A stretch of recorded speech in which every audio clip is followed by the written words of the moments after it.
morning, friends. Welcome to Kinda Classes.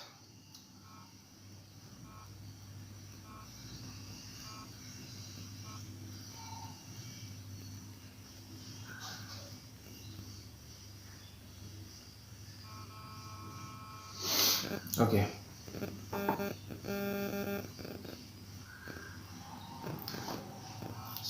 आज हम लोग पढ़ेंगे फोर्थ जनरेशन ऑफ वारफेयर. ठीक है, फोर्थ जनरेशन ऑफ वारफेयर. अब ये इसका नाम फोर्थ है तो पहला, दूसरा, तीसरा तो कोई ना कोई होना चाहिए और है भी. उसके बारे में हम लोग डिस्कस करेंगे. अभी क्वेश्चन ये है कि ये आया क्यों फोर्थ जनरेशन ऑफ वारफेयर. बाकी सब तो ठीक है, पॉलिटी वगैरह आर्टिकल्स वगैरह आपको जानना चाहिए, वो सब ठीक है. पर ये आया क्यों फोर्थ जनरेशन ऑफ वारफेयर.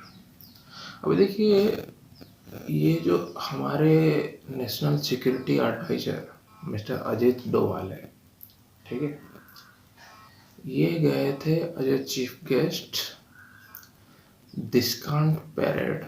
ये जो SBP NPA का सरदार वल्लभ भाई पटेल नेशनल पुलिस एकेडमी में जिन लोगों का जो IPS लोगों का ट्रेनिंग होता है, ये वहीं पे गए थे, जहाँ पे कि IPS का 73rd बैच का ट्रेनिंग चल रहा था, पैरेड चल रहा था. ठीक है, तो ये वहीं पे गए थे जहाँ पे कि 46 वीक का एक फेज 1 का ट्रेनिंग हो रहा था उनका IPS लोगों का. तो ये वहीं पे जाके बोले थे कि the new frontiers of war is the civil society which can be manipulated to hurt a nation's interest, national security advice. ठीक है, तो सिविल सोसाइटी को ये लोग बोले हैं, ये वो मिस्टर अजीत डोवाल जो हम लोग नेशनल सिक्योरिटी एडवाइजर है, वो बोले हैं कि ये न्यू फ्रंटियर्स ऑफ वार है. अभी हम लोग देखेंगे कि सिविल सोसाइटी मतलब हम लोग, मैं, आप, बाकी सब लोग, ये कैसे फोर्थ जनरेशन ऑफ वारफेयर के रीजन हो सकते हैं, या फिर इनके बीच में कैसे एक वार हो सकता है. वार कई प्रकार के हम लोग आगे डिस्कस करेंगे. अभी देखिए, people are the most important. Civil society is the new frontiers of war can be called as the fourth generation of warfare. देखिए, कोई भी कंट्री में, कोई भी स्टेट में, कोई भी डिस्ट्रिक्ट में सबसे इम्पोर्टेंट चीज़ क्या है? लोग. आप बिजनेस करना चाहते हैं तब भी आपको लोग चाहिए, इसीलिए इंडिया को सबसे बड़ा मार्केट बोला जाता है. मतलब चाइना तो अपने आप में ही मैन्युफैक्चरिंग बना के वो मार्केट हब बनने नहीं देता, लेकिन इंडिया के लोग जो है वो कंज्यूमर चाहता है. आप अगर एक प्रोडक्ट मैन्युफैक्चर कर रहे हो, अगर कोई खरीद ही नहीं रहा है तो प्रोडक्ट मैन्युफैक्चर करने का फायदा क्या है? कुछ नहीं है. इसीलिए people are the most important. कहीं पे भी आप कुछ भी करो लाइफ में, लोग ही होते हैं, हर जगह पे होते हैं. जहाँ पे लोग होते हैं वो सबसे बड़ा मार्केट होता है. मार्केट छोड़िए, लोग ही काम में आते हैं. जैसे कि जिसका मैन पावर जितना ज़्यादा है, उसका आर्मी उतना बड़ा होगा, उसका पावर उतना अच्छा होगा. ठीक है, अब ऐसा भी नहीं कह सकते कि मैन पावर ज़्यादा है, क्योंकि इसराइल का जो पॉपुलेशन है वो लगभग 90 lakhs के आसपास है. ठीक है, लेकिन उसका भी आर्मी बहुत स्ट्रांग है भाई. उसका जो गल्फ वार में सबको हरा दिया था. ठीक है, अभी ये दूसरा पॉइंट देखिए कि वार्स, ये जो वार्स है ना, ये too expensive for achieving political और मिलिट्रिकल ऑब्जेक्टिव. अभी आप एक वार लीडर हो, जिसको हम लोग कहते हैं ना गन्स, बम, गोला बारूद में जो लड़ाई होता है, उस पर अगर कोई भी वार छिड़ जा रहा है किसी भी कंट्री के साथ, तो आप गन्स, बम, कोई कोई तो न्यूक्लियर बम भी मार देता है. वो तो बहुत ही ज़्यादा एक्सपेंसिव होता है. एक्सपेंसिव और डिस्ट्रक्टिव दोनों होता है. ठीक है, तो वो बहुत एक्सपेंसिव होता है. उसकी वजह से भुखमरी आ जाती है, उसकी वजह से जो क्या कहते हैं फेमाइन, फिर आपका अकाल पड़ जाता है. इसको फेमाइन कहते हैं अंग्रेजी में. ये सारा का सारा चीज़ आ जाता है, क्योंकि जहाँ तक मुझे पता है कि अगर वार लड़ा जाता है तो जो गवर्नमेंट सर्विसमैन होते हैं उनके सैलरी में से भी कुछ डिडक्ट होता है। ठीक है, जैसे कि अभी कोरोना आया, कोरोना में बहुत सारे लोगों का सैलरी में बहुत कटौती हुआ। क्यों? क्योंकि बिजनेस नहीं है। अब वार में भी वैसा ही है, अगर आप किसी कंट्री के साथ वार छिड़ गए तो इंपोर्ट एक्सपोर्ट सब बंद होगा, आपके पास कुछ चीज़ आएगी नहीं, तो जाहिर सी बात है चीज़ें एक्सपेंसिव होने से जाएगी, प्राइस बढ़ेगा, रेट बढ़ेगा चीज़ों का, और लोगों का इनकम जो है कम हो जाएगा। ठीक है। Civil society that can be subverted, suborned, divided, manipulated and hurt the interest of nation. अभी देखिए, नेशन एक लॉ बनाता है, ठीक है। अगर जन समाज मानेगा ही नहीं तो फिर तो फायदा ही नहीं है लॉ बनाने का। अभी सिंपल सी बात है, देखिए मोदी जी को हर कोई मानता है, हर कोई मतलब लगभग मैक्सिमम लोग मानते हैं, बहुत लोग तो है भी। तो अभी वो कुछ बात बोलते हैं तो हर कोई मानता है, जैसे डिमोनेटाइजेशन हो गया, लोग माने हाँ भाई लाइन में खड़े होंगे तो मोदी जी कुछ अच्छे के लिए ही कर रहे हैं, हम लोग लाइन में खड़े हैं, डिमोनेटाइजेशन कुछ भी वो माना जाता है। मान के चलिए कोई ऐसा गवर्नमेंट आ गया जिसका कोई मान ही नहीं रहा है, लोग मान ही नहीं रहे कि आप हम लोगों को रन कर सकते हैं, इंडिया का गवर्नमेंट रन कर सकते हैं, तो उस क्षेत्र में क्या होगा, सिविल वार हो जाएगा। ठीक है, वार में आ जाएगी और सिविल आ जाएंगे, तो दोनों आ गए तो क्लैश हो गया, वार हो गया। ठीक है। Civil society can be understood as the third sector of society, distinct from government and business, and including the family and private sphere. By other authors, civil society is used in the sense of aggregate of non-government governmental organization and institutions that manifest interest and will of citizens or individuals and organization in a society which are independent of the government. ठीक है। अभी civil society government से अलग है। ठीक है। Family and private spare business ये सब मैंने बोला कि कुछ भी आप करो तो उसमें लोग चाहिए। लोग, पहले बोला ना कि people are the most important, तो वही है कि गवर्नमेंट कुछ करे, प्राइवेट कंपनी कुछ करे, गवर्नमेंट के जो पब्लिक सेक्टर है वो कुछ करे, सबके लिए जो कंज्यूमर्स है वो सिविल सोसाइटी है। और कौन है? कोई नहीं है। In the interest of nation, you are for India and India is for you. Every other identity gets subsumed to this Indian identity. Service of people is the greatest service from the point of national security. ठीक है। Avoid repeating past mistakes and be transformative to be ready to tackle with future challenges. तो ये इन interest of nation में क्या बोले अपने अजीत डोभाल साहब कि आप इंडिया के लिए हो, you are for India and India is for you. वही बोला जाता है ना कि आप देश के लिए और देश आपके लिए। उससे पहले every other identity get subsumed to this Indian identity. अभी आप कोई भी स्टेट से हो, कोई भी नौकरी कर रहे हो, किसी भी पोजीशन पे हो, वो सब बाद में है, लेकिन सबसे पहले आप इंडियन हो। आप इंडियन हो इसीलिए यहाँ पे हो, इंडियन नहीं हो तो कुछ नहीं। वही है ना अपना अभी जो ड्रग्स केस में आया था, आर्यन खान, उसके पिता, हाँ शाहरुख खान, उनका एक मूवी है चक दे इंडिया, उसमें बोलता है कि मुझे कोई स्टेट्स के नाम ना सुनाई देते हैं और ना दिखाई देता है, सिर्फ एक मुल्क का नाम सुनाई और दिखाई देता है, वो है इंडिया। तो वही वाला बात है। ठीक है। Service of people is the greatest service. अब वही कहता है ना कि service to mankind is service to God, वही वाला बात है।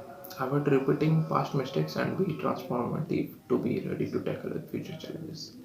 देखिए ये बहुत सही बात बोला है अजीत डोभाल साहब ने कि हमने जो मिस्टेक्स कर दिया है वो कर दिया है, और जो फ्यूचर में मिस्टेक्स करेंगे वो भी करेंगे, लेकिन रिपीटेटिव मिस्टेक्स नहीं होना चाहिए, रिपीटेटिव मिस्टेक्स नहीं होना चाहिए। आप गलती करो लेकिन उससे सीख लो। अगर गलती से नहीं सीखे तो आप फिर से वही गलती दोहराओगे और जीवन भर वही गलती दोहराओगे। तो कहते हैं ना, God will put you in such a situation up to that point of time unless until you are not learning from that situation. आप अगर सीख गए, सबक सीख गए, तो वो सिचुएशन में आप नहीं जाओगे। अगर सबक से नहीं सीखे तो भैया बार बार आप उस सिचुएशन में जाओगे, फंसोगे। और इन्होंने हमारा एक अच्छा पॉइंट बोला है, transformative to be ready to tackle with future challenges. अभी जैसे कि आप एफडी करते हो, ठीक है, एफडी करते हो, म्यूचुअल फंड्स में डालते हो, LIC पॉलिसी करते हो, तो ये सारा का सारा चीज़ क्या है कि आपका फ्यूचर को सिक्योर करने के लिए, भगवान ना करे कल सुबह कुछ और क्या कहते हैं विपत्ति आ जाए या फिर किसी वजह से फाइनेंशियल क्राइसिस आपकी हो जाए, तो वो सब सिचुएशन में टैकल करने के लिए आपको एक प्री प्लान्ड इकोनॉमिकल आइडिया चाहिए जो कि उस समय आपके इकोनॉमिक स्टेबिलिटी को मेंटेन रख सके। ठीक है, अब ये डेमोक्रेटिक व्यू में क्या है इसका देखिए, quintessence of democracy lies in the laws which are made by the people elected through the ballot boxes। अभी ये थोड़ा इनडायरेक्टली बोला गया कि गवर्नमेंट जो है वो बैलेट बॉक्स, हम लोग का बैलेट बॉक्स वाला वोट होता है ना, कि एक पर्सन एक ही वोट दे सकता है। तो गवर्नमेंट जो लाता है लॉ, उसको जो पीपल है जो इलेक्ट किए हैं गवर्नमेंट को, उसको मानते हैं, तो उसमें डेमोक्रेसी छुपा है। ठीक है, डेमोक्रेसी मतलब क्या है कि पीपल खुद को ही, जो कहते हैं ना, of the people by the people and for the people. ठीक है, अब्राहम लिंकन। तो अभी आपने ही गवर्नमेंट को इलेक्ट किया है, तो आपको तो मानना ही पड़ेगा जो गवर्नमेंट बोलेगा, क्योंकि अगर नहीं मानेंगे तो 5 साल के बाद ही चेंज कर सकते, उससे पहले नहीं कर सकते। तो क्योंकि आपने किया है इसको, तो आपको करना पड़ेगा, मानना पड़ेगा। Laws are only as good as they are executed and implemented and the service that people can get out of it। ठीक है, अभी कोई भी लॉ होता है वो अगर एग्जीक्यूट हो पाया, अगर इम्प्लीमेंट सही मायने में हो पाया तभी अच्छा है। जैसे कि अभी रिसेंटली आया था कि फार्म बिल्स, ठीक है, अभी फार्म बिल्स जो आया था, देखिए वो सिर्फ पंजाब और हरियाणा का जो फार्मर्स है, जितना मुझे पता है, आप लोगों को अगर ज़्यादा कुछ पता है तो बोलिएगा, जितना मुझे पता है कि वो सिर्फ पंजाब और हरियाणा के फार्मर्स ही कर रहे हैं प्रोटेस्ट। ठीक है, बाकी कोई भी फार्मर्स से मतलब नहीं, उन लोगों को पता भी नहीं होगा कि ऐसा कोई बिल आया। क्यों? क्योंकि उन लोगों को मिल रहा था आपका जो MSP मिल रहा था, मिनिमम सपोर्ट प्राइस। ठीक है, तो मिनिमम सपोर्ट प्राइस उन लोगों को मिल रहा था, बाकी किसी को तो मिनिमम सपोर्ट प्राइस मिलता भी नहीं है भैया। ठीक है, तो जब तक लॉ अच्छे से एग्जीक्यूट और इम्प्लीमेंट ना हो पाए तब तक लॉ बनाने का कोई फायदा नहीं है। People cannot feel safe and secure where law enforces are weak, corrupt and partisan. ठीक है, यहाँ पे जो लॉ पुट कर रहे हैं, जैसे गवर्नमेंट हो गया, वो लॉ अप्लाई कर रहा है, या फिर अपने पुलिस ऑफिसर्स हो गए, जैसे कोरोना के टाइम पे अब बाहर निकले तो आपको लगा देते थे, फोड़ देते थे एकदम पुलिस वाले। ठीक है, तो जहाँ पे लॉ एनफोर्सर्स जो लॉ को अप्लाई करने वाले हैं, वो लोग अगर वीक और करप्ट और पार्टीशन हो गया तो वहीं पे कुछ नहीं हो पाएगा। ठीक है, तो मतलब कहने का तात्पर्य यही है कि enforcers, the government should be strong and corruption free and should have an union among them, among all the department. Safety and security of 130 crore human beings and the 30 lakh square kilometers of land area across the country. अभी देखिए safety and security का ये क्यों point बोला है उन्होंने. अभी border security force आपका है बीएसएफ, ठीक है. फिर और भी बहुत सारे बॉर्डर में रहने वाले फोर्सेस है हम लोगों के. तो अभी आजकल क्या हो रहा है कि आईपीएस ऑफिसर्स जो है वो सब डिपार्टमेंट के हेड होके जा रहे हैं. तो इसीलिए बोला गया कि आप सिर्फ पुलिस ऑफिसर होके नहीं रहेंगे, आप बॉर्डर सिक्योरिटी फोर्स हो गया, ये सीआरपीएफ हो गया, ये सब का भी आपको नॉलेज होना चाहिए. आपको इंडिया का जो 30 लाख स्क्वायर किलोमीटर्स जो एरिया है उसको भी सेव करना है, ठीक है. To be trained and prepared for border management as well as challenges of highly specialized investigations in agencies such as NIA और CBI. NIA आपका नेशनल इन्वेस्टिगेशन एजेंसी है, ठीक है. CBI आपका ये क्या है, सेंट्रल ब्यूरो इन्वेस्टिगेशन, ठीक है. अब ये टाइप्स ऑफ वारफेयर पे आ जाते हैं. देखिए इसका मैं एक बहुत मैंने देखा तो बहुत ही बड़ा वाला और कॉम्प्लिकेटेड डेफिनेशन दिया. जैसे कि first generation of warfare refers to ancient and post classical battles fought with matched man power using phalanx line and column tactics with uniform soldier govern by the state. इसका simple यही मतलब है कि जो first world war जैसे लड़ा गया था. फर्स्ट वर्ल्ड वॉर कैसे लड़ा गया था, ठीक है. फर्स्ट वर्ल्ड वॉर में जो हुआ था आपका मैन पावर ज़्यादा थे और बाकी जो टेक्नोलॉजी थी लेकिन उतना कुछ खास टेक्नोलॉजी नहीं था. जैसे कि हम लोग कह सकते हैं इतिहास में जो लड़ा जा रहा था, जैसे कि बाबर आया था. बाबर ने गोला बारूद यूज़ किया था, ठीक है, लेकिन बाबर कुछ खास टेक्नोलॉजी यूज नहीं किया था. हो रहा है वैसे तो ज़्यादातर मैन पावर ही यूटिलाइज हुआ है उसमें.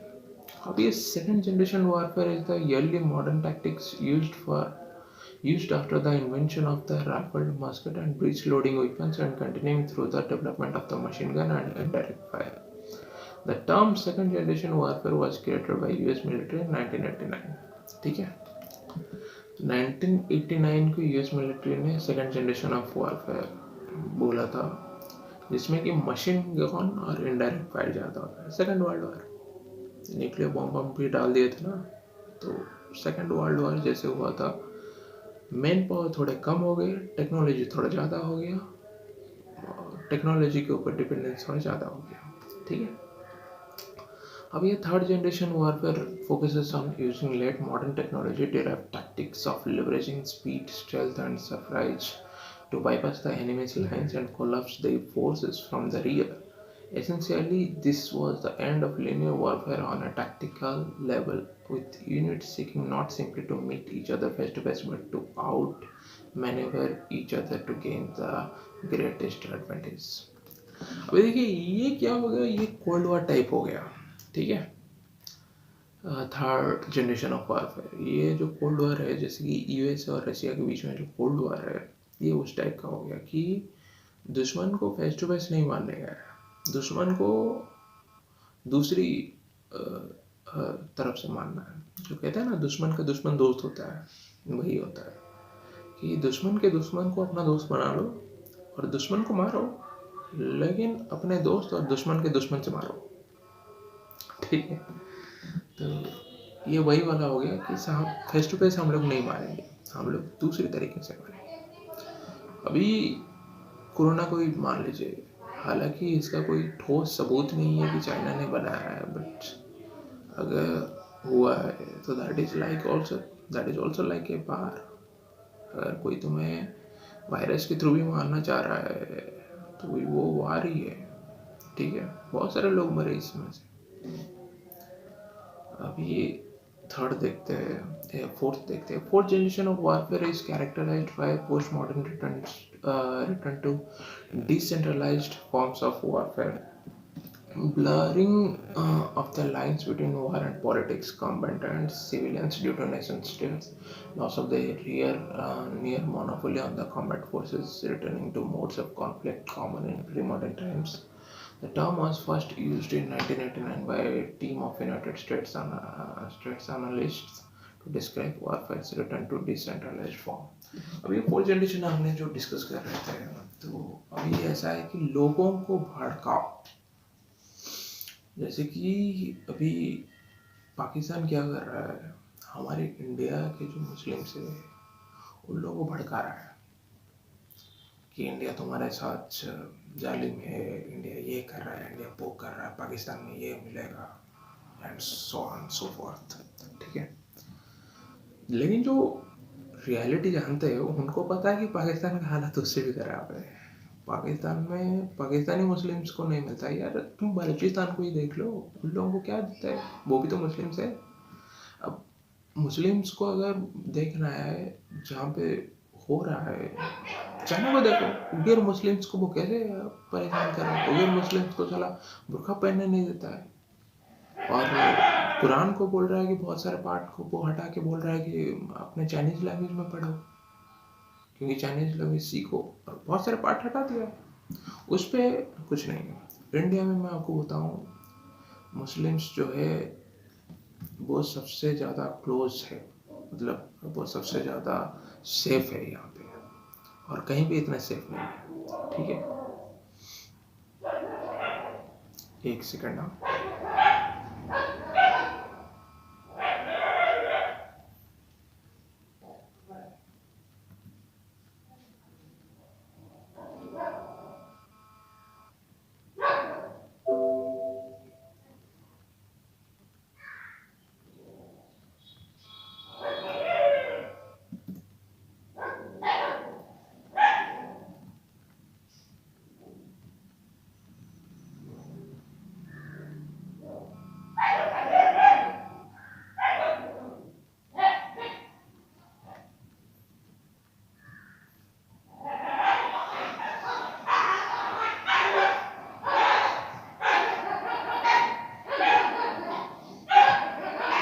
ठीक है, तो अभी हम लोगों का जो हुआ,